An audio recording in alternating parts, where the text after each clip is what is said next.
And we are back here on this Marymount Day of Giving here in April, and we are joined by Cara Vollmer, who is a basketball player here at Marymount, but the main focus today is going to be QB1 on the Marymount Saints flag football team. Cara, thank you so much for joining us today. Thank you for having me. Now, the number one thing I'm going to talk about, AEC champions and done in style. Can you talk a bit about how dominant the team has been so far? Coming from last year, too, our team has just been so dominant. Like, credit to the coaches that come up with, like, great plays that just no one can really stop. And this year, too, like, we've had 9 games, and no one's been able to score on us. No one's been able to stop us so far. So, yeah, what's been the aggregate score so far? 310-0. Absolutely incredible mark. Now, the one thing about the flag football team is it's relatively new here in Marymount, so a lot of your teammates are actually made up of athletes who play other sports here at Marymount. Can you talk a little bit about how that culture has been developed and flag football has sort of created its own identity through that?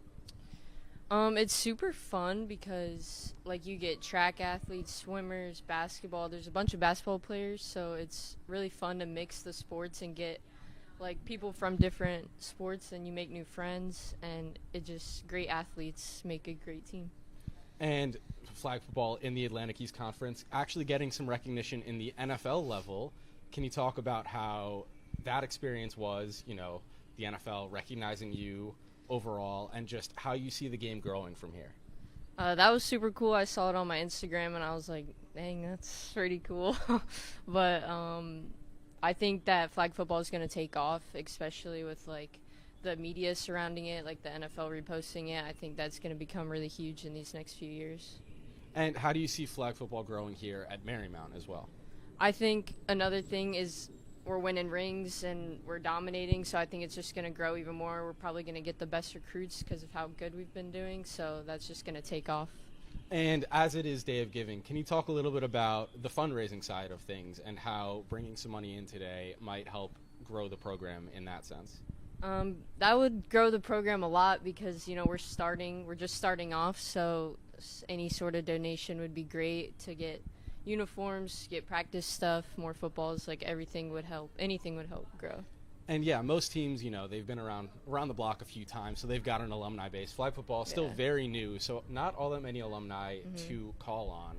So really, you're just reaching out to the broader Marymount community and asking for any little bit that you can chip in. And of course, we did mention at the start of the show, there are goals that have been set. Flag football, donating to that would also contribute to those goals as well. Now, what is your expectation for the season going forward? For the season going forward, I expect to obviously win the AEC championship and hopefully continue the streak of no one scoring on us. Yeah, can you talk about how that might feel if, hopefully not ever, but if that were to happen, you know, let's say you're up 42-0 and someone scores, how upsetting is that going to be for the team?